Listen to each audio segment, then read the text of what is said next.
आप देख रहे हैं तज्जियों, तबसरों और अहम तरीन खबरों पर मुश्तमिल पाकिस्तान का सबसे मुस्तनद और मोतबर न्यूज शो दुनिया मेहर बुखारी के साथ। अस्सलाम वालेकुम एंड गुड इवनिंग। मैं हूं मेहर बुखारी। पाकिस्तान तहरीक इंसाफ के 3 अहम तरीन रहनुमा चेयरमैन पीटीआई गौहर खान, शेर अफजल मरवत और शोएब शाहीन को 8 सितंबर के जलसे में खिलाफ वर्जियों पर गिरफ्तार कर लिया गया है। शेर अफजल मरवत को गिरफ्तारी के बाद थाना सेक्रेटेरिएट मुंतकिल कर दिया गया, जबकि पुलिस पार्लियामेंट के बाहर ताहाल गिरफ्तारियों के लिए खड़ी है। तहरीक इंसाफ के कल के जलसे के बाद दर्ज 3 मुकदमात के बाद ये तहरीक इंसाफ के 3 बड़े रहनुमाओं की गिरफ्तारियां आने वाले दिनों का पता दे रही हैं। अब से कुछ देर पहले तक आने वाली इतलात के मुताबिक पार्लियामेंट हाउस के बाहर इस्लामाबाद पुलिस की भारी नफरी तैनात है।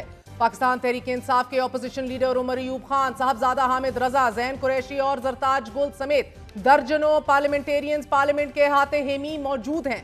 गिरफ्तारी के डर से तहरीक इंसाफ के रहनुमा दोबारा पार्लियामेंट चले गए। तहरीक इंसाफ रहनुमा पार्लियामानी पार्टी के इजलास के बाद पार्लियामेंट से बाहर निकल रहे थे कि पुलिस ने शेर अफजल मरवत और उनके गार्ड्स को गिरफ्तार कर लिया गया, बल्कि उन्हें गिरेबान से पकड़कर गाड़ी में बिठाकर ले गए। 9 मई के दलदल में धसी तहरीक इंसाफ 8 सितंबर के भंवर में फंस गई है। वजीर आला खैबर पख्तूनख्वा के खताब ने और रऊफ हसन की भारतीय तज्जिया निगार के साथ पाकिस्तान मुखालिफ गुफ्तगू ने पार्टी को नई मुश्किल में डाल दिया है। हुकूमत जिसे रावलपिंडी और इस्लामाबाद के 2 जुड़वा शहरों को कंटेनर से सील कर देने पर हजीमत का सामना था, इसे एक बार फिर ये जवाब मिल चुका है कि वो 9 मई के किरदारों के ताने बाने तहरीक इंसाफ से जोड़े। ये मौका भी गनीमत कि जलसे के औकात कार की पाबंदी ना करने, पुलिस पर पथराव और रूट की खिलाफ वर्जी पर 3 नए मुकदमात तैयार कर लिए गए हैं। उमर अयूब, शोएब शाहीन, जरताज गोल, राजा बशारत और सिमाबिया ताहिर समेत 28 तहरीक इंसाफ रहनुमाओं को नामजद कर लिया गया था, मगर तहरीक इंसाफ एक बड़ा और पुरजोर जलसा करने में कामयाब हुई। तासुर से कहीं ज्यादा सख्त रद्द अमल ने तहरीक इंसाफ को नई मुश्किलात से दो चार कर दिया है। हमारे साथ मौजूद है बैरिस्टर मोहम्मद अली सैफ साहब, मुशीर इत्तलात हैं खैबर पख्तूनख्वा के, और आदिल तनोली, स्पेशल कॉरेस्पॉन्डेंट दुनिया न्यूज़, हमें लाइव अहवाल बताएंगे पार्लियामेंट हाउस के बाहर एग्जैक्टली क्या सिचुएशन है। बैरिस्टर साहब बहुत बहुत शुक्रिया साथ देने का। फरमाए दीजिएगा सर कि ये गिरफ्तारियां आज ही मुतवक्के थी, कितने लोग अभी पार्लियामेंट हाउस के अंदर हैं, कितने अभी तक गिरफ्तार हो गए आपकी इंफॉर्मेशन के मुताबिक? जी देखें, हमारे अहम रहनुमाओं में से तो बैरिस्टर गौहर साहब, शेर अफजल मरवत साहब की खबरें आ रही हैं, उमर अयूब साहब की आ रही हैं। ये देखें, ये लोग तो यकीनन चूंकि टॉप लेवल के हैं इसलिए इनको टारगेट किया गया है, लेकिन कल जो जलसा था और जलसे के बाद जिस तरह के वफाकी वज़रा के बयानात आ रहे थे और जिस तरह की उनकी बदनीयती का इजहार वो अपनी पैदर पे प्रेस कॉन्फ्रेंसों में कर रहे थे, तो उससे हमें खदशा तो था कि ये कोई ना कोई क्रैक डाउन की तरफ सोच रहे हैं और जाएंगे। लेकिन मुझे यकीन तो था कि ये बुज़दिल हैं, डरते हैं तहरीक इंसाफ की मकबूलियत से, लेकिन ये नहीं पता था कि ये बुज़दिल के साथ साथ इतने शर्मनाक हरकत भी करेंगे। और बैरिस्टर साहब अभी जवाब क्या बताया जा रहा है? ये 7:01 तक जो जो भी जलसा गाह में मौजूद था उनको घेरा जा रहा है, गिरफ्तार किया जा रहा है बिकॉज एनओसी की वायलेशन हुई है। बज़ाहिर तो इनके पास यही एक जवाब है कि एनओसी की वायलेशन हुई है और जलसा जो है 7 बजे खत्म नहीं किया गया, जबकि खत्म ना होने की वजूहात का जो है कुर्रा इन्हीं की तरफ निकलता है। उसकी वजह यह है कि इन्होंने इस तरह के हालात पैदा कर दिए थे कि जलसा 7 बजे खत्म हो ही नहीं सकता था, ना ही लोग ग्राउंड खाली कर सकते थे क्योंकि रास्ते इन्होंने बंद किए हुए थे अंदर और बाहर के। तो अब कहने का मेरा पॉइंट यह है कि बुनियादी तौर पर इन्होंने ये सारा ड्रामा रचाया ही इसलिए था कि पीटीआई के खिलाफ कोई कानूनी हरबा इस्तेमाल कर मैं इस पे आऊंगी, मगर बैरिस्टर साहब आमिर मुगल की भी गिरफ्तारी की खबरें आ रही हैं और वजीर आला खैबर पख्तूनख्वा अली अमीन गंडापुर के हवाले से भी मुतजाद खबरें सुनने को मिल रही हैं कि उनको भी तहवील में ले लिया है, मोबाइल्स ले लिए हैं। आप कंफर्म करने की पोजीशन में हैं? आपका राब्ता हुआ है अली अमीन गंडापुर से? देखें, अली अमीन गंडापुर साहब से मैं मुसलसल रब्ता करने की कोशिश कर रहा हूँ, वो राब्ते में नहीं आ रहे। वो आज इस्लामाबाद आए थे और अब उनका फ़ोन भी बंद है और उनके साथ जो स्टाफ के लोग हैं उनका फ़ोन भी बंद है। अल्लाह करे कि ये बात गलत हो और उनकी गिरफ्तारी ना हुई हो, लेकिन अगर उनको भी गिरफ्तार कर लिया गया तो इसके बाद तो फिर मेरे ख्याल में इस मुल्क में आईन नाम की कोई चीज़ जो है वो उसका जिक्र करना भी मेरे ख्याल में वक्त का ज़या होगा। क्योंकि अगर आप एक इलेक्टेड मुंतखब वजीर आला को, जो कि एक सूबे के लाखों अवाम के वोट लेकर मुंतखब हुआ है, उसको अगर आप इस तरह गिरफ्तार करेंगे और वो भी एक बहुत ही मामूली नौइयत के मुकदमे में, तो मैं समझता हूँ कि फिर हमें जमहूरियत का ये जो ढोल हम पीट रहे हैं, ढोल को हमें कहीं रख देना चाहिए और बस आप कितनी देर से वजीर आला खैबर पख्तूनख्वा अली अमीन गंडापुर से राब्ते की कोशिशों में हैं? मुझे तकरीबन 1.5 घंटा हो गया है कि उनके फोन बंद हैं और उनसे रब्ता कर उनका स्टाफ जो उनके साथ है उनके भी फोन नहीं मिल रहे।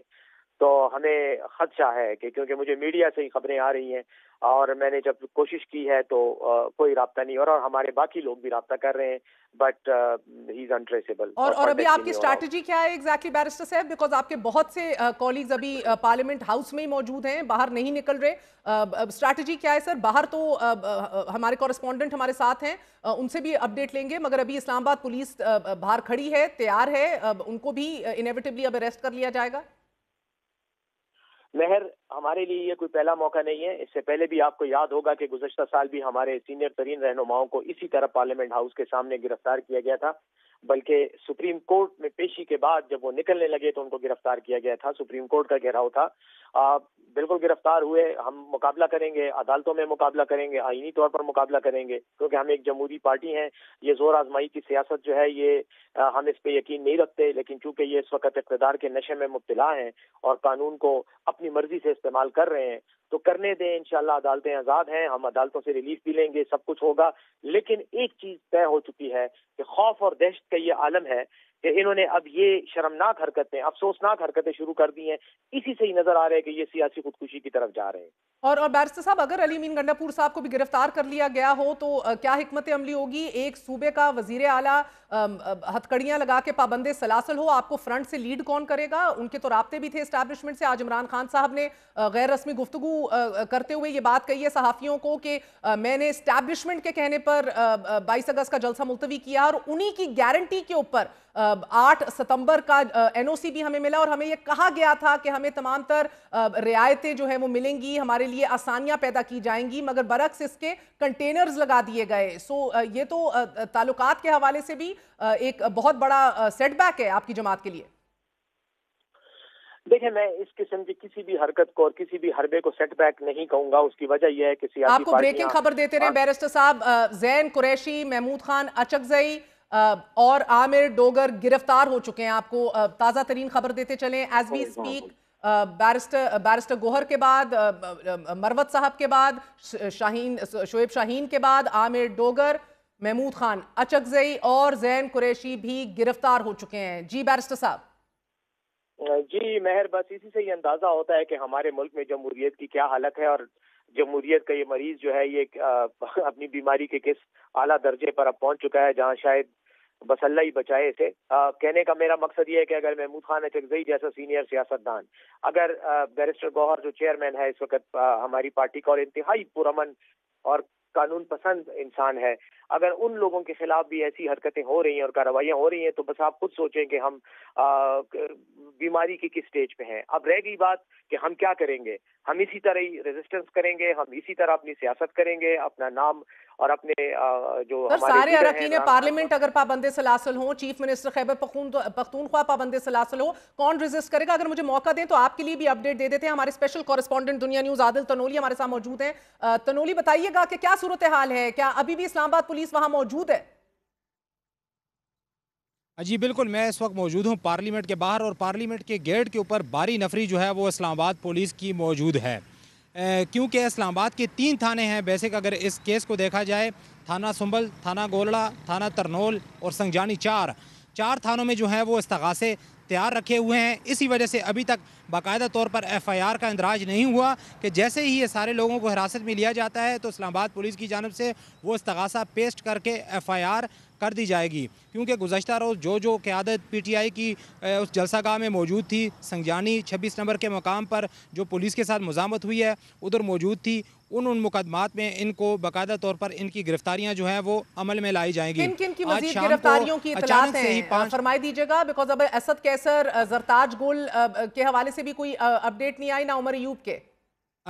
बिल्कुल बिल्कुल, उमर अयूब खान का नाम जो है वो भी इस्तगासा जो कि थाना सुंबल में दर्ज किया गया है उसमें शामिल है। इसके अलावा पाकिस्तान तहरीक इंसाफ के जो आमिर मसूद मुगल जो इस जलसे के दरख्वास्त गुजार भी हैं और इस्लामाबाद से PTI के मकामी मकामी क़यादत को जो है वो लीड भी कर रहे हैं, उनका नाम भी इस्तगासे में शामिल है। अली मोहम्मद खान जो हैं उनका नाम भी शामिल है। इसके अलावा जो कि मरगला एवेन्यू पर गुज़श्ता रोज़ जो है वो सड़क खोली गई है कारकुनान की जानब से, उस काफ़िले को शेर अफजल मरवत जो है वो लीड कर रहे थे। ज़राए की जानब से ये बताया है कि थाना गोलड़ा के अंदर जो इस्तगासा तैयार किया गया है पुलिस की जानब से FIR के अंदराज के लिए, शेर अफजल मरवत का नाम पुलिस के साथ मुज़ामत का उस इस्तगासे में तैयार किया गया है, क्योंकि शाम 5 बजे के बाद इस्लामाबाद का रेड जोन एक बार फिर सील किया गया। उसके बाद भारी नफरी जो है वो पार्लियामेंट हाउस के बाहर तैनात की गई।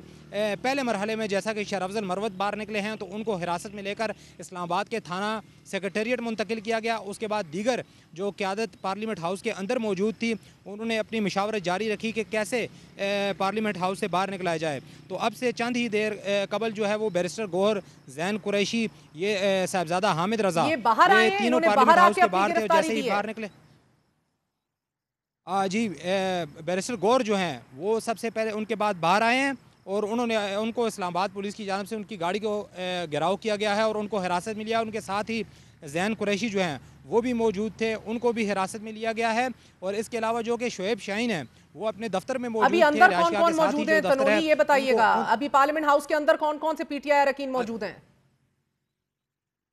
अभी जो अंदर की बात है कि अंदर जरताज गुल का बताया गया है कि वो भी पार्लियामेंट हाउस के अंदर मौजूद हैं और इसके अलावा दीगर जो मेंबरान असम्बली हैं।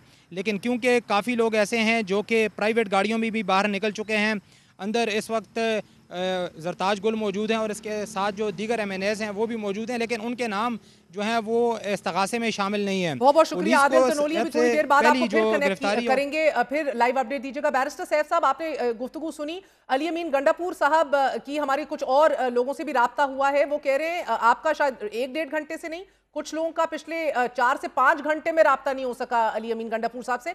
आखिरी गुफ्तगू आपकी या राब्ता कब हुआ था चीफ मिनिस्टर साहब से?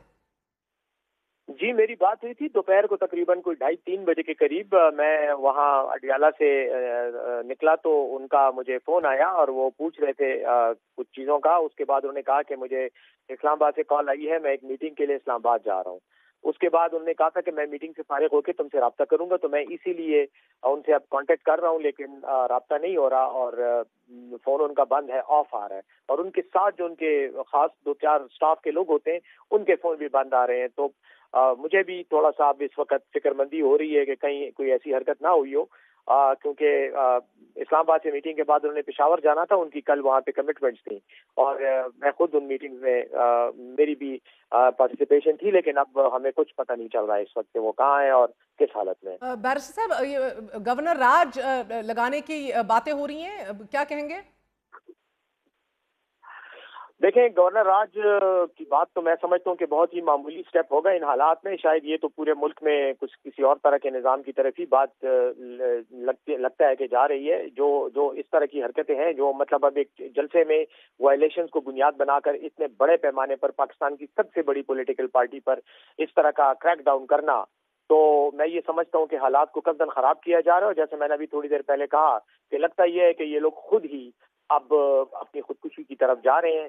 ये इंटेंशनल वो है, एक आमदन अपने इत्तेहादी जमातों का अशाइया अभी जारी है एज वी स्पीक तमाम तर, और मौलाना फजल रहमान साहब को भी इनविटेशन एक्सटेंड की गई थी। इधर आपकी गिरफ्तारियां हो रही हैं, उधर इत्तेहादी जमात अपनी नंबर पूरे कर रहे हैं, आईनी तरमीम की बात हो रही है, पैकेजेस की बात हो रही है। मौलाना साहब से मुकम्मल तौर पर आप लोग हाथ धो बैठे हैं? बस जी, मौलाना साहब को अपना क्या कहते हैं ससुराल मुबारक हो जहां वो जाना चाह रहे हैं। मैं इतना ही कह सकूंगा, उनको जमहूरियत के साथ खड़ा होना चाहिए था। अगर वो हुकूमत के साथ खड़े होते हैं तो ये उनकी चॉइस है। सियासत में वो मुझसे ज्यादा एक्सपीरियंस रखते हैं, शायद उनको अपनी बेहतरी इसी में ही नजर आ रही है। लेकिन बाहर सूरत जहां तक ईसाइयों का ताल्लुक है, ये यही होता है। जब रोम जल रहा था तो नेहरू जो है वो बांसुरी बजा रहा था। यही होगा, जमहूरियत के नाम पर जमहूरियत पर ही डाके डाले जा रहे हैं। पार्लियामेंट के अंदर इस तरह की कानून साजी की जा रही है कि देखें, हमारे MNAs को गिरफ्तार करेंगे, कुछ दिन रखेंगे, जब तक इनकी जमानतें होंगी उस वक्त तक ये कानून साजी करके तो अपने मकासद पूरे करेंगे। यही करना चाह रहे हैं, पीटीआई को रास्ते से हटाना चाह रहे हैं, क्योंकि उसके बाद हकीकी जमहूरियत, इस जमहूरियत में हकीकी अपोजिशन सिर्फ और सिर्फ पीटीआई है, और तो कोई पार्टी रही नहीं है, बाकी सब पे इक़्तिदार की पार्टियां हैं। तो मैं ये समझता हूँ कि पूरी कौम को अब पता चल जाना चाहिए कि कौन उनके लिए खड़ा है और कौन अपनी कुर्सी के लिए खड़ा है। बैरिस्टर साहब, अब आगे की हिकमत अमली अब क्या है, क्योंकि आपसे तो हम गुफ्तगू कर रहे हैं मगर बाकी सब जो हैं वो छुप रहे हैं या कोशिश कर रहे हैं कि गिरफ्तारी ना हो। वजीर आला से आपका राब्ता नहीं हो रहा, जमात को पता है नहीं कि वजीर आला है किधर, आपके चेयरमैन गिरफ्तार हो चुके हैं। अब कौन लीड करेगा जमात को? देखिए, हमारे लीडर इमरान खान है। इमरान खान चाहे जेल में हो चाहे बाहर हो, वही हमें लीड कर रहे हैं। उनके साथ हमारी कमिटमेंट है और इंशाल्लाह उन्हीं की हिदायत पे हम चलेंगे।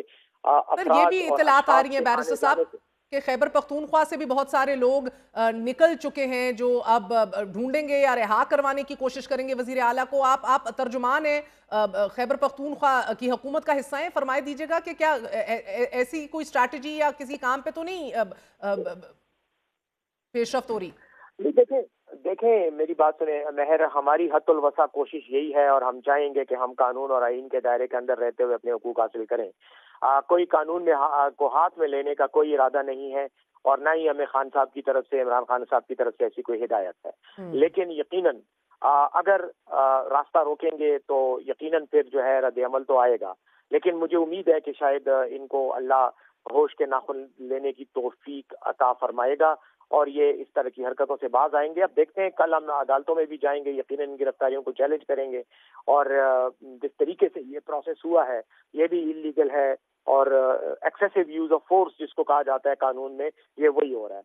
लेकिन बाहर सूरत इंशाल्लाह पार्टी रहेगी, जिंदा रहेगी। हमारे पास बहुत से लोग हैं, लीड करेंगे और अवाम हमारे साथ है, पाकिस्तान की आवाम हमारे साथ है और ऊपर अल्लाह की मदद हमारे साथ है। मुझे जरा क्लैरिटी दे दीजिएगा बैरिस्टर साहब, क्योंकि इमरान खान साहब कह रहे हैं कि उनको गारंटी दी गई थी एस्टैब्लिशमेंट की तरफ से एनओसी की भी और सहूलियात देने की भी। उसके खिलाफ वो कहते हैं कि कंटेनर भी लगाए गए और उसके बाद 7 बजे भी जलसा खत्म कर दिया गया। आप लोगों का कंसिस्टेंटली ये मौक़िफ़ रहा है कि हुकूमत चाहती है कि दूरियां बढ़ें आपके और एस्टैब्लिशमेंट के दरमियान, मगर सर जो तकरीर वजीर आला ने की और जो बातें आप लोगों ने स्टेज से की, अपने पाँव पे तो कुल्हाड़ा मारने के लिए आप लोग खुद काफी हैं।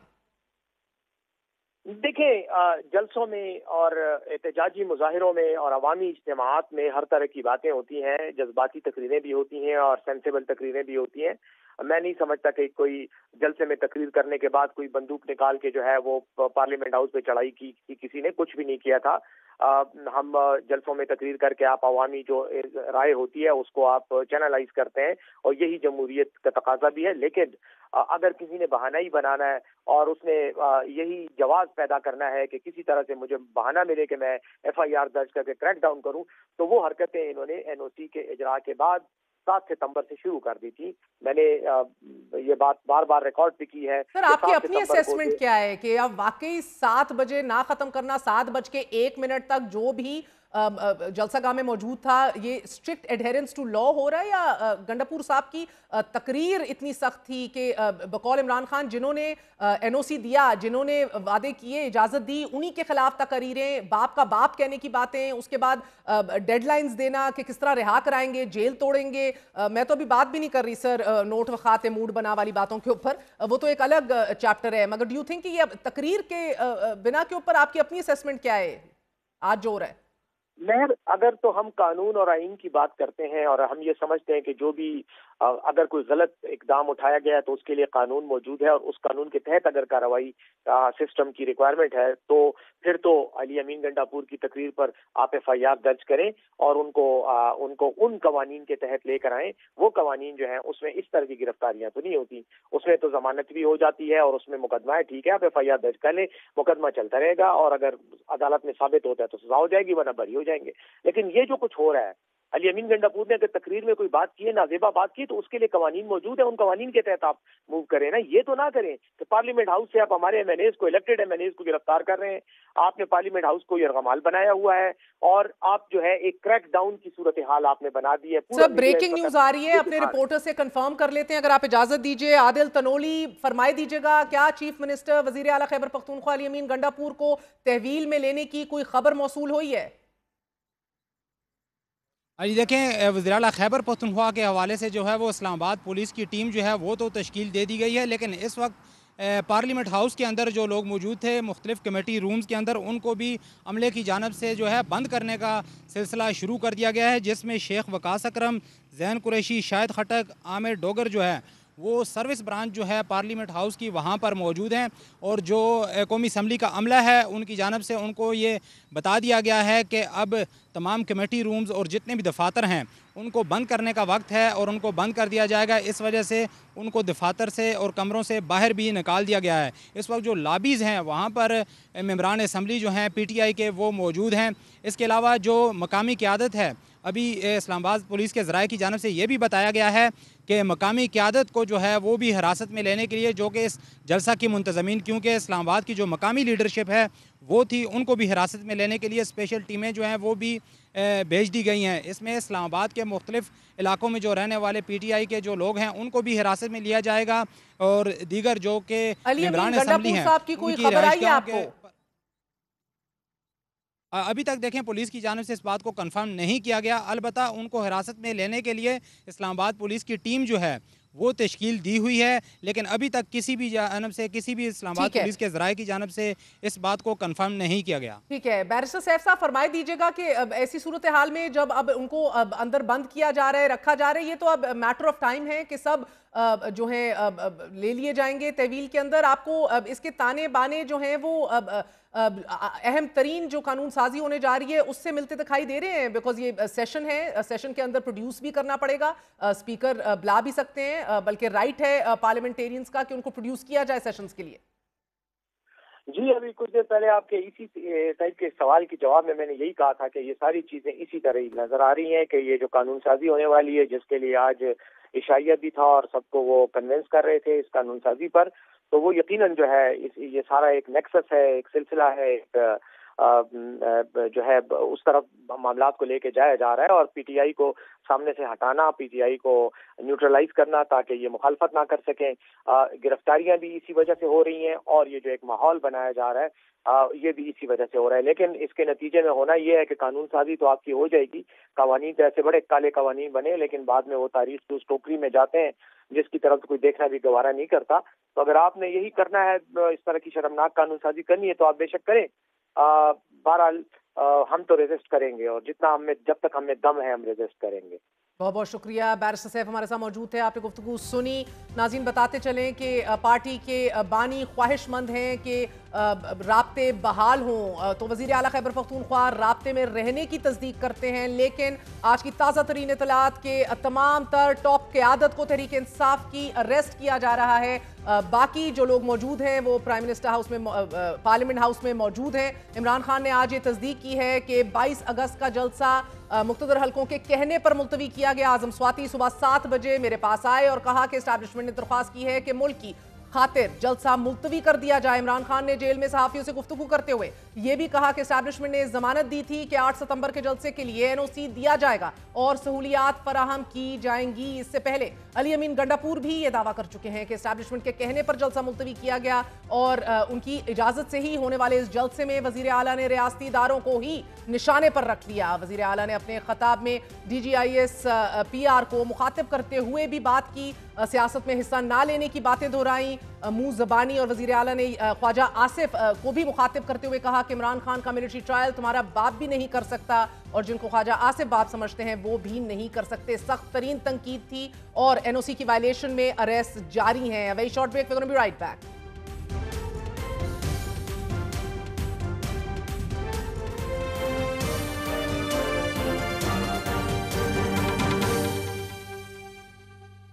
शहर इक़्तिदार में बला की गहमा गहमी, ऐवान में हुकूमती बेंचों पर 100% हाजिरी। मौलाना फजल रहमान का मशरूत ग्रीन सिग्नल, चंद आज़ाद अरकान की हमायत, 2/3 अक्सरियत के नंबर पूरे होने का हुकूमती दावा और एक्सटेंशन से मुतल्लिक सवाल पर फुल कोर्ट इजलास के बाद मुबहम सा बयान। हुकूमत आईनी तरमीम के मुसवदे पर होमवर्क मुकम्मल कर चुकी है। वज़ीर आज़म की सरबराही में हुकूमती इत्तेहादियों बशमूल JUIFA की अहम बैठक इस मामले की अहम कड़ी है। आज सुप्रीम कोर्ट ऑफ पाकिस्तान में नए अदालती साल के आगाज पर फुल कोर्ट रेफरेंस मुनक्कद हुआ, जिसकी सरबराही चीफ जस्टिस पाकिस्तान काजी फायज ईसा ने की। सीनियर प्यूनी जज जस्टिस मंसूर अली शाह और justice Munib Akhtar full court इजलास में शरीक नहीं थे। चीफ जस्टिस काजी फायज ईसा ने नए अदालती साल के आगाज पर फुल कोर्ट रेफरेंस से खिताब करते हुए कहा कि सबको नए अदालती साल की मुबारक हो। 9 दिन बाद मुझे बतौर चीफ जस्टिस 1 साल हो जाएगा। फुल कोर्ट इजलास की तलबी, लाइव ट्रांसमिशन, गैर जानिबदार बेंचेस की तश्कील। चीफ जस्टिस काजी फायज ईसा ने अपनी कारकर्दगी पर तफसील से रोशनी डाली। चीफ जस्टिस काजी फायज ईसा का कहना था कि इलेक्शन कमीशन और सदर मुमलिकत दोनों कह रहे थे कि इंतखाबात की तारीख उनका इख्तियार है। सुप्रीम कोर्ट ने इंतखाबात का अहम फैसला किया। 3 समातें हुई और 12 रोज के अंदर इंतखाबात पर फैसला किया। चीफ जस्टिस ऑफ पाकिस्तान गालिबन इंतखाबात से मुतल्लिक उस फैसले का जिक्र कर रहे थे कि जिसके नतीजे में होने वाले इलेक्शन आज भी मुतनाज़ हैं। ऐवान की सबसे बड़ी जमात की सियासी हैसियत आज भी हवा में मुअल्लक है। ताहम चीफ जस्टिस काजी फायज ईसा ने अपने खिताब में ये जिक्र नहीं किया कि इमरान खान ने मुबैना इंतखाबी धांधली और नताइज के खिलाफ सुप्रीम कोर्ट से रुजू किया हुआ है। केस कब लगेगा, ना ही मखसूस नशिस्तों से मुतल्लिक तफसीली फैसला कब मुतवक्के है ये बताया, जिस पर ताखीर इलेक्शन कमीशन और हुकूमत को ये मौका फराहम कर रहे हैं कि मखसूस नशिस्तों की फराहमी को तकसीम दर तकसीम के अमल से गुजारा जाए और एक जमात का आईनी हक हुकूमत को फकत चंद तरमीम के एवज दे दिया जाए। अवामी मुकदमात की समाअत, जुल्फ़िकार अली भुट्टो केस में सदारती रेफरेंस पर फैसला, लाहौर रजिस्ट्री में खड़ी बुलेट प्रूफ गाड़ी और चीफ जस्टिस के घर रखे गए मोर हुकूमत को वापस भेजने का जिक्र भी चीफ जस्टिस काजी फायज ईसा के खिताब का अहम हिस्सा था। फुल कोर्ट इजलास में दौरान खिताब चीफ जस्टिस काजी फायज ईसा ने अगले साल का हवाला भी दिया, जबकि उनकी मुद्दत मुलाजमत का आखिरी दिन 25 अक्टूबर। आज साबिक वज़ीर आज़म इमरान खान ने एक बार फिर चीफ जस्टिस पर इल्जाम लगाए और कहा कि काजी फायज ईसा को दोबारा मुसल्लत किया गया तो मुल्की तारीख की भरपूर स्ट्रीट मूवमेंट शुरू करेंगे। उनका कहना था कि काजी फायज ईसा मुल्की तारीख के जानिबदार तरीन जज हैं। सुप्रीम कोर्ट एक ही इदारा बचा है कि जिसकी तबाही की कोशिश हो रही है। फ्रॉड इलेक्शन को बचाना चाहते हैं, इंतखाबी धांधलियों के खुलने से डरे हुए हैं। साबिक वज़ीर आज़म का इल्जाम है कि 9 मई की जुडिशल इंक्वायरी इसलिए नहीं हो रही कि काजी साहब उनके साथ मिले हुए हैं। ताहम फुल कोर्ट इजलास के बाद सुप्रीम कोर्ट में सहाफियों से गैर रस्मी गुफ्तगू में चीफ जस्टिस काजी फायज ईसा साहब से सवाल हुआ कि राना सनाउल्लाह के बकौल तमाम जजेस की उम्र बढ़ाई जाए तो आप भी मुत्तफिक हैं, जिस पर चीफ जस्टिस ने कहा कि बताया गया कि तमाम चीफ जज साहिबान की मुद्दत मुलाजमत में तौसी कर रहे हैं। मैंने कहा कि बाकियों की कर दीजिए, मैं सिर्फ अपने लिए कबूल नहीं करूंगा। चीफ जस्टिस सुप्रीम कोर्ट ने सहाफी के सवाल का जवाब तो दिया, मगर टेन्योर पोस्टिंग के हवाले से, मगर तमाम जजेस की उम्र बढ़ाई जाने के हवाले से भारहा इबहाम जू का तू बाकी है। चीफ जस्टिस की मुद्दत मुलाजमत में तौसी के मामले पर किसी भी किस्म की इबहाम की गुंजाइश खत्म करने के लिए सदर आसिफ अली जरदारी और वजीर आजम शहबाज शरीफ 240 की रफ्तार से मुतहर्रिक हो चुके हैं। वजीर आजम शहबाज शरीफ ने इत्तेहादी जमातों के अरकान पार्लियामेंट को आज रात के खाने पर बुला रखा है। जमीयत उलमा इस्लाम पे को शिरकत की खसूसी दावत भी दे रखी है। हुकूमत हर सूरत जजेस की रिटायरमेंट की उम्र बढ़ाने और आला अदलिया में जजेस की तादाद और रोटेशन के हवाले से एक आईनी पैकेज लाना चाहती है। हुकूमत को JUI की हमायत हासिल हुई तो हुकूमत को मजीद 3 वोट दरकार होंगे। सेनेट में हुकूमत को मतलूबा 64 वोट मिलने की कवी उम्मीद है। और दुनिया न्यूज़ की खबर के मुताबिक मौलाना फजल रहमान की मशरूत ग्रीन सिग्नल और कुछ आज़ाद अरकान की हमायत के बाद कौमी असम्बली और सेनेट में 2/3 अक्सरियत के नंबर पूरे कर लिए गए हैं। 4 आज़ाद अरकान की जानिब से भी हुकूमत को मुकम्मल हमायत की यकीन दहानी करा दी गई है। ये तादाद मुसद्दका इतलात के मुताबिक 224 बासानी हो सकती है। हुकूमत का दावा है कि सेनेट में भी JUI के ताउन से 2/3 अक्सरियत हासिल कर ली जाएगी। 40 अरकान जो जिनकी दर्जाबंदी अभी भी आज़ाद हैसियत में हो रही है कि उनको इंगेज करना, that is very much a possibility. ऐसा हो सकता है क्या?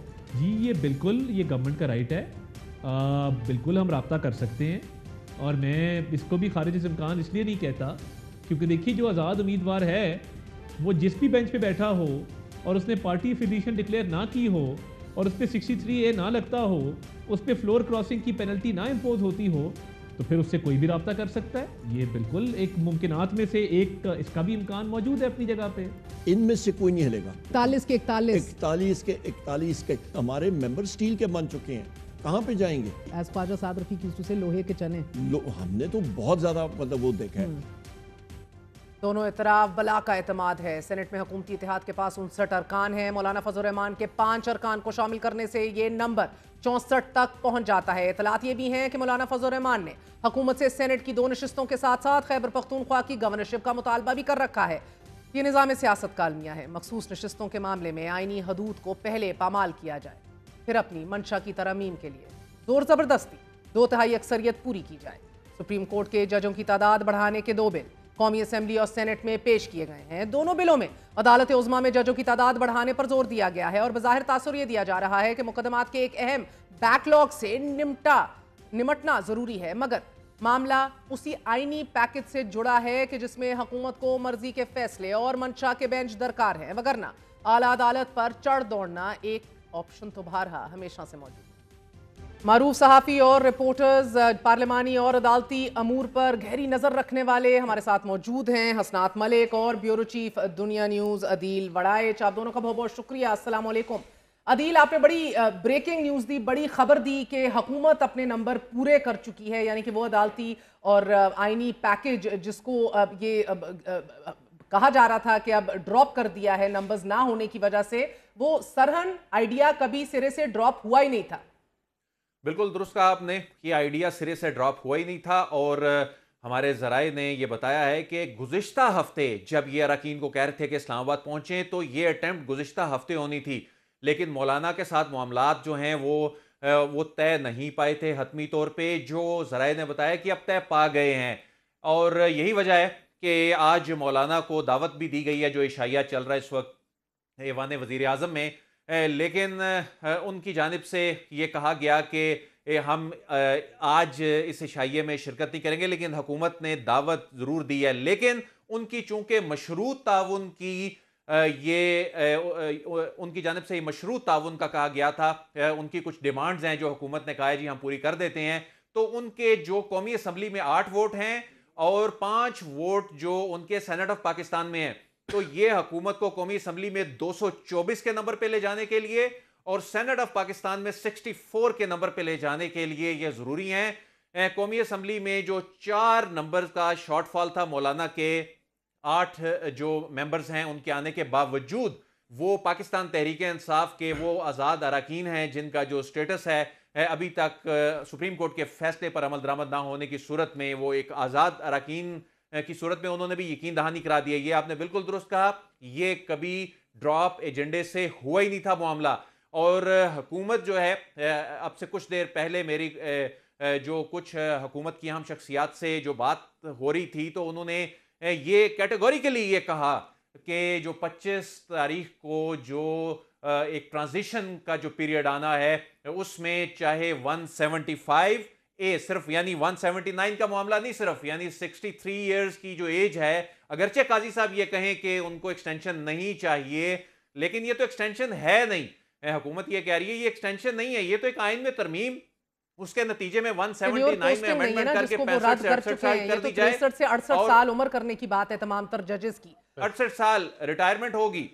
और 175A3 जो ये कह रहा है कि सदर मुमलिकत जो हैं ये अदालत उज़्मा के सीनियर 3 जज को चीफ जस्टिस ऑफ पाकिस्तान जो है वो मुकर्रर करेंगे, जो कि हाई कोर्ट्स में ऐसा नहीं है, सुप्रीम कोर्ट के मामले पे ऐसा है। तो हुकूमत जो है वो 175A3 को भी अमेंड करने के हवाले से जो आज़म नज़ीर तारड़ की कानूनी टीम है उन्होंने ये अपना होमवर्क मुकम्मल कर लिया है। अगर इसमें जो दिलचस्प बात यह है कि कई वुज़रा से हमारी इस हवाले से जब बात हुई तो ये इस वक्त 175A3 और 179 दोनों में अमेंडमेंट के हवाले से अभी तक एजेंडा जो है वो इसको बिल्कुल सीक्रेट रखा हुआ है। हुकूमत ने बहुत से अरकान, बहुत से जिम्मेदार वुज़रा वो भी ये कह रहे हैं कि हमें बुलाया गया है, अमेंडमेंट होने जा रही है, लेकिन हमसे आर्टिकल जो तरमीम जिनमें की जानी है उनसे मुतल्लिक चीजें शेयर नहीं की गई। लेकिन आज से बाकायदा मुशावरत का अमल जो है वो शुरू हो गया है इन इशाइयों की सूरत में, जो कि दोनों हाउसेज में जारी हैं,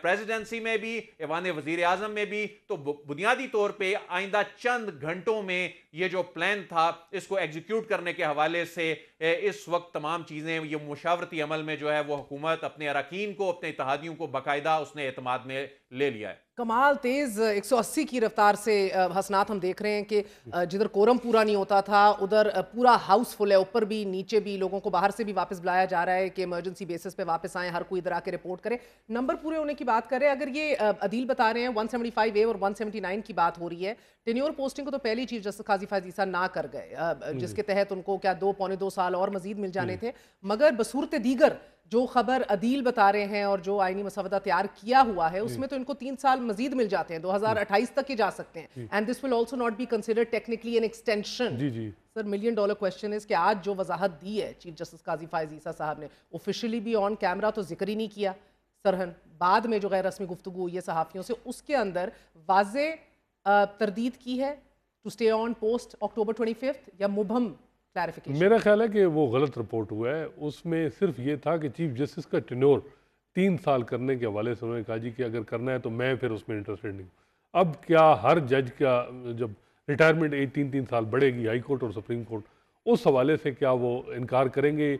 उन्होंने बिल्कुल हम इस हवाले से कोई बात नहीं की। उन्होंने बिल्कुल ये नहीं कहा कि मैं 25 अक्टूबर को घर चला जाऊँगा। तो ये उन्होंने चीज़ मुबहम में रखी है। वो थोड़ी बात पोस्टिंग के ऊपर वजाहत ये तो पहले भी आ चुकी है। जी जी, वो इस हवाले से जो हमें हुकूमती लोग हैं वो भी हुकूमती साइड है वो कहती है कि काई साहब जो है वो ले लेंगे, कोई ऐसी बात नहीं है। अब काई साहब जो कर रहे हैं जो बात वो ज़रा डिफरेंट बात है, और वो राना सरोवर साहब के हवाले से वो ये कही थी कि राना सरोवर साहब मौजूद नहीं थे। वो ये मतलब नहीं था कि उन्होंने उनकी वो बात मंसूर अली शाह थे। हाँ। जी जी बिल्कुल थे, जैसे मंसूर अली शाह शुरू में, और इसी वजह से आप देख रहे होंगे आजकल जैसे मंसूर अली शाह ज़ेर अताब है, क्योंकि इस वक्त ये जो प्लानिंग हुई जब ये हुकूमत आई उस वक्त से ही हमें जो ये बात चल गई थी कि जी ये जुडिशल पैकेज आएगा।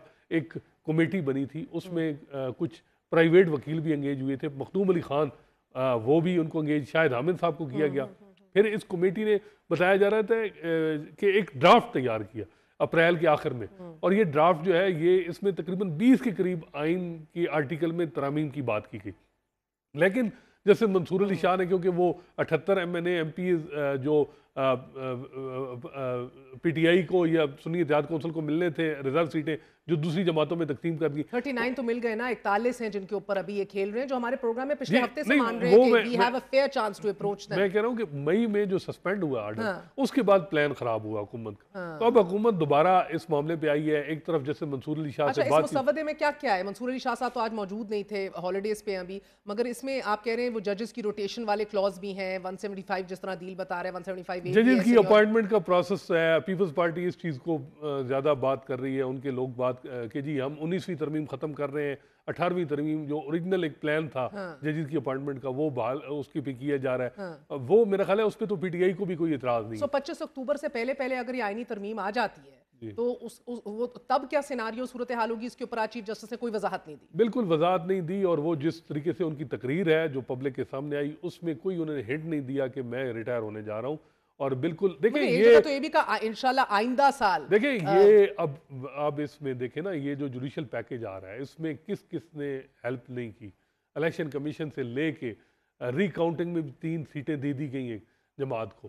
फिर आप देखें जिस तरीके से जमातें इकट्ठी की गई। मौलाना साहब, अच्छा, मुझे बड़ा ताज्जुब हुआ जब ये बात कर रहे थे चीफ जस्टिस साहब के पहले जो है बेंच देख के ही फैसला पता लग जाता था, मगर पिछले 1 साल से आप देखें सेनेटर्स तक आके बता रहे थे कि बल्ले वाले केस के अंदर बल्ला छीन लिया जाएगा। Senator Faisal Wada is on record. इसी तरह आप देखें कि ट्राइब्यूनल्स के ऊपर, स्टे के ऊपर, we all knew what was going on. इसी तरह जो आप कह रहे हैं कि नून लीग को निशिस्तें दे दी जाएंगी इन केसेस के अंदर, तब भी आप देख रहे थे कि क्या होगा। सो ये जरा सा इवन इलेक्शन ट्रिब्यूनल जो इस वक्त सस्पेंड है, वो जो लार्जर बेंच बना उसमें भी हमें पता था क्या होगा। फौजी अदालतों में सिविलियन ट्रायल के हवाले से ये नहीं बताया जा सकता मेरे दाएं और बाएं बाजू जो भी बैठा नहीं, मेरा नहीं है। अब 12 जुलाई के बाद हालात चेंज हुए हैं। कमेटी में अब एक बाकायदा डिबेट होती है, जैसे मंसूर अली शाह, जैसे मुनीब अख्तर डिसेंट करते हैं, स्ट्रांगली डिसेंट करते हैं। पहले ये चीजें नहीं थी। मैं आपसे पूछूंगी कि इंटरनली क्या फीलिंग है अभी टॉप जुडिशरी के अंदर, मगर अदील मुझे बताइएगा कि अब तो ज़ाब्ता इखलाक की इजाजत देता है जज साहिबान को कि अगर उनके खिलाफ कोई इल्जामात हों तो वो उसकी क्लैरिटी दे सकें, वजाहत दे सकें आके। तो आज एक सुनहरा मौका नहीं था कि 2 माह की सरकारी छुट्टियों के बाद इज्तिमा हुआ, सब बैठे, कैमरे ऑन हुए, लाइव स्ट्रीमिंग शुरू हुई, तो सबसे बड़ा सवाल जो प्लेग कर रहा है इस हुकूमत को और इस सिस्टम को, उसकी वजाहत दे देते। देखें, ये जो मौजूदा इस वक्त सिचुएशन बनी है ये बहुत से जहनों में काफ़ी अरसे पहले से चल रही है। इसकी एग्जीक्यूशन होनी थी, उसका मुनासिब वक्त और वो स्ट्रेंथ नहीं बन पा रही थी। वो अब स्ट्रेंथ बनी है। आप देख रहे हैं कि लोगों की टोन तब्दील हो रही है, वुज़रा की टोन तब्दील हो रही है। जहां वो तरदीदें किया करते थे, हसनात साहब ने भी इस पे कई मरतबा रिपोर्ट किया कि काजी साहब एक्सटेंशन नहीं लेना चाहते, लेकिन आज वो कह रहे हैं कि उन्होंने उस पे कोई वाजे स्टैंड नहीं लिया, जो उनके बात करने का अंदाज ये नहीं बता रहा था। सर, जिस तरह आप देखते हैं, वरना ओहदे की extension chief of army staff की होती है, दीगर की। मेरी एक और इतला भी है। जी बताइए। मेरी एक और इतला भी है कि चूंकि अब प्रैक्टिस एंड प्रोसीजर एक्ट के तहत एक कमेटी जिसने चीफ जस्टिस ऑफ पाकिस्तान को उस तरह से ताकतवर नहीं रहने दिया, जिसमें आगे 2 जज साहिबान उसका हिस्सा हैं और उसमें chief justice of Pakistan minority में रह जाते हैं और उनके बहुत से मामलात में माइनॉरिटी में रहने की वजह से वो फैसला नहीं कर पाते, तो ये भी अंडर कंसिडरेशन है कि इसमें भी तब्दीली की जाए और चीफ जस्टिस को पावरफुल किया जाए या इस कमेटी का दायरा कार वसी किया जाए। और सिर्फ यही मामला नहीं है, अदलिया के हवाले से सिर्फ चीफ जस्टिस और जजेस की तकर्री का मामला नहीं है। आप देखें कि हर तरफ से एक घेराव करने का एक पूरा प्लान है। 184(3) के हवाले से जो बिल है वो पेश हो चुका है, तौहीन अदालत के हवाले से बिल जो है वो पेश हो चुका है, दोहरी शरीयत के हवाले से बिल जो है वो पेश हो चुका है। हुकूमत इन प्राइवेट मेंबर बिल्स को भी किसी ना किसी तरीके से पुश कर रही है। तो बुनियादी तौर पे मगर अदील कहीं ना कहीं तो फिर जुडिशियल पुशबैक जो ये सोचा जा रहा है, अदील जुडिशियल पुशबैक के इम्कानात तो बढ़ जाएंगे। आज तो बड़े फख्र से चीफ जस्टिस कह रहे थे कि जब उनसे बाद में भी सवाल किया गया कि क्यों आप ने अभी तक 6 जजेस ने जो खत लिखा था उस हवाले से अभी तक क्यों नहीं समाअत हुई, बेंच बैठा, उन्होंने कहा कि मुझसे क्यों पूछ रहे हैं। बड़े उन्होंने कहा मुसरत हिलाली साहिबा नहीं थी, उनका जब जिक्र किया गया तो सहाफ़ी ने पूछा कि बॉस जब वो मिलिट्री कोर्ट्स के हवाले से तो आपने बेंच तश्कील दिया था जब वो अवेलेबल नहीं थी, तो इस केस में क्यों नहीं, जिधर वो जरा सा नाला हुए, दुखी हुए, बड़ा एग्रेसिव हो गए, the reporters are telling us. तो इस हवाले से तो बड़ा फख्र कर रहे हैं कि कमेटी बैठती है, मुझसे क्यों पूछ रहे हो, जस्टिस मंसूर अली शाह और जस्टिस मुनीर से जाके पूछो जो छुट्टियां लेते हैं। देखें, इस वक्त बड़ी दिलचस्प सूरत हाल है। ये हसनात साहब ने भी इस पे काफ़ी रिपोर्ट भी किया कि किस तरह से जज साहिबान के जो वो इख्तलाफात जो बेसिकली पॉइंट ऑफ व्यू में हो सकता है, जो नज़रियात में हो सकता है, वो मामलात अब जो जजेस के स्टाफ के तकर्रो तबादलों तक जब चीज़ें पहुंच जाएं तो आप खुद अंदाजा कर सकते हैं कि मामलात जो हैं वो कहां तक पहुंच चुके हैं। मुझे हसनात बताइएगा कि ऐसी सूरत हाल के अंदर विद इन द जुडिशरी अभी क्या मूड और टेनर है, क्योंकि जिस जुडिशियल पुशबैक की मैं बात कर रही हूँ वो तो बाहर पिछले कई महीनों से हमें दिखना शुरू हो गई है, केसेस के हवाले से भी, इस 6 जजेस के लेटर के हवाले से भी। ये अगर आज ना भी एड्रेस किया गया हो कैमरे के सामने, सुनहरी मौका था मेरे नज़दीक तो एटलीस्ट, मगर ये एप्रीहेंशन और कश्मकश जो है ये अंदर तो होगी यकीनन। जी बिल्कुल, जजेस बहुत ज़्यादा टेंस थे। हमने जो साफ़ियों ने इनफॉर्मली बात की है, चीफ जस्टिस काजी फैसा ज़रा ज़्यादा जो है वो तहम्मुल में थे, ज़्यादा वो कॉन्फिडेंट नज़र आए तकरीर में भी, लेकिन दूसरे जजेस में एक है अनसर्टेनिटी है।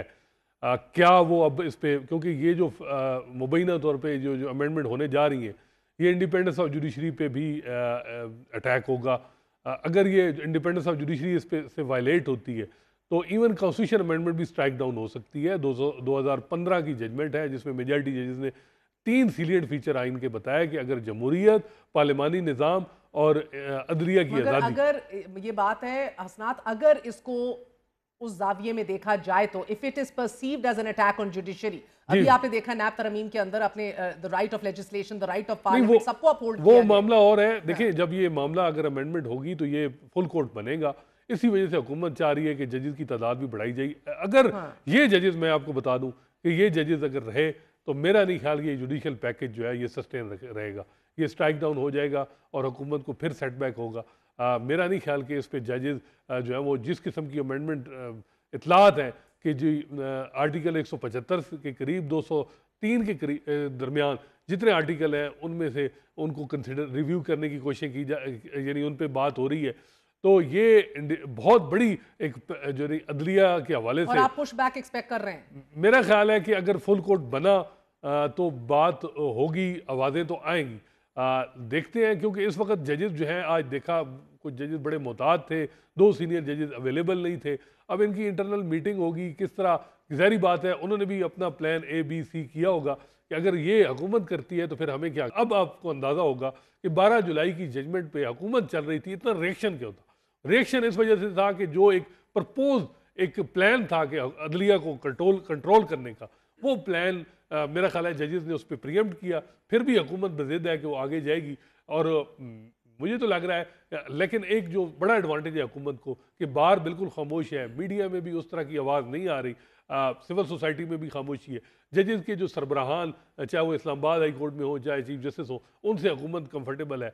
तो जजेस के लिए भी आसान नहीं है कि वो कोई बहुत बड़ा कोई उस पर कोई रेजिस्ट करे, यानी वो कोई पुश बैक करे, लेकिन रेजिस्टेंस आएगी, कितने जजेस की तरफ से आएगी, क्या माहौल बनेगा, ये आप देखें। बहुत बहुत शुक्रिया, आपने गुफ्तगू सुनी। आपको बताते चले हर गुजरते दिन के साथ ना सिर्फ IMF एग्जीक्यूटिव बोर्ड इजलास ताखीर का शिकार हो रहा है, बल्कि अब मालियाती इदारा अमली तौर पर पाकिस्तान के मुआशी मामलात को टेक ओवर कर रहा है। तमाम सब्सिडीज के खात्मे, बिजली और गैस की कीमतों में इजाफे, पेट्रोलियम प्रोडक्ट्स पर फ्यूल प्राइस एडजस्टमेंट्स और बिजली बिलों पर रिलीफ देने के फैसले को रिवर्स करने के बावजूद IMF की जानिब से एक बार फिर पाकिस्तान को 18 सितंबर को होने वाले एग्जीक्यूटिव बोर्ड इजलास में शामिल नहीं किया गया। इजाजत दीजिए, गुड नाइट, अल्लाह हाफ़िज़।